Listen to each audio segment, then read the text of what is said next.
Cari lettori del quotidiano Le Piave, colori d'inverno, i mercatini di Natale in salsa follinese sono giunti alla 16ª edizione e sono un grande successo. Noi siamo qui per capirne le ragioni. Assessore Caner, ormai lei qui a Follina è di casa.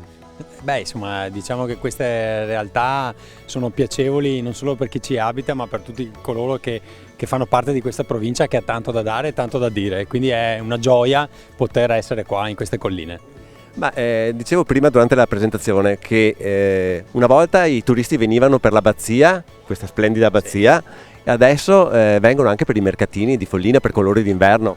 Questa è stata una grande intuizione non solo dell'amministrazione ma anche del comitato festeggiamenti, di Luca De Conto e tutti i suoi collaboratori che hanno avuto la capacità anche di implementare, no, questi servizi, perché sono dei veri e propri servizi che diamo ai nostri cittadini ma anche ai tanti turisti che stanno arrivando in massa e che molto probabilmente arriveranno sempre di più grazie anche al riconoscimento delle colline come patrimonio dell'UNESCO.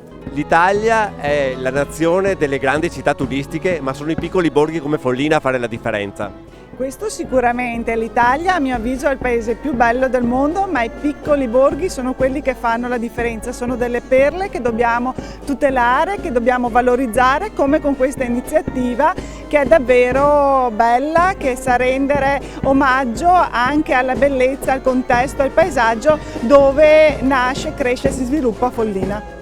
Onorevole Colmellere, lei è stata promotrice in Parlamento di una legge per aiutare le piccole realtà, le piccole proloco, le piccole manifestazioni.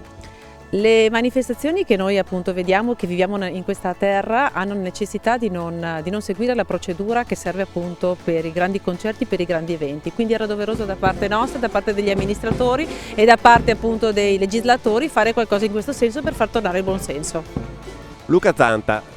Sono partiti oggi i colori d'inverno, la 16ª edizione, c'era un parterre d'eccezione a testimonianza dell'importanza che sta assumendo questa manifestazione. Beh sì, veramente siamo contentissimi e orgogliosissimi perché anche oggi avevamo tante autorità, deputati, onorevoli, sindaci, assessori regionali, consiglieri regionali, quindi questo sta a testimoniare quanto sappiamo lavorare con il territorio e quanto Follina ormai comincia a essere conosciuta nel territorio del Veneto. Ma questi mercatini di Follina testimoniano come anche qui nelle nostre prealpi del Veneto si possono fare grandi cose, quindi molto belli anche i mercatini del Trentino, ma qui non abbiamo veramente nulla da invidiare a ciò che succede lì. Abbiamo degli espositori, abbiamo degli artigiani, abbiamo un contesto, un paesaggio che è magia, pura magia. Consigliere Villanova, il territorio UNESCO si presta benissimo a manifestazioni come colori d'inverno. Sì, questo è il metodo migliore per promuovere il proprio paese e il territorio patrimonio dell'umanità dell'UNESCO. Bisogna veramente fare i complimenti al comitato e all'amministrazione che organizzano questo evento, perché è bello vedere come Follina in questi anni sia sempre migliorato, come questi mercatini siano sempre più belli, più grandi e più frequentati. Questo è veramente il metodo migliore per promuovere la nostra terra. Colori d'inverno 2019, molte novità, molti artigiani nuovi, molte attrazioni nuove, abbellimenti nuovi grazie ai nostri volontari che da 3-4 mesi lavorano per questo mercatino.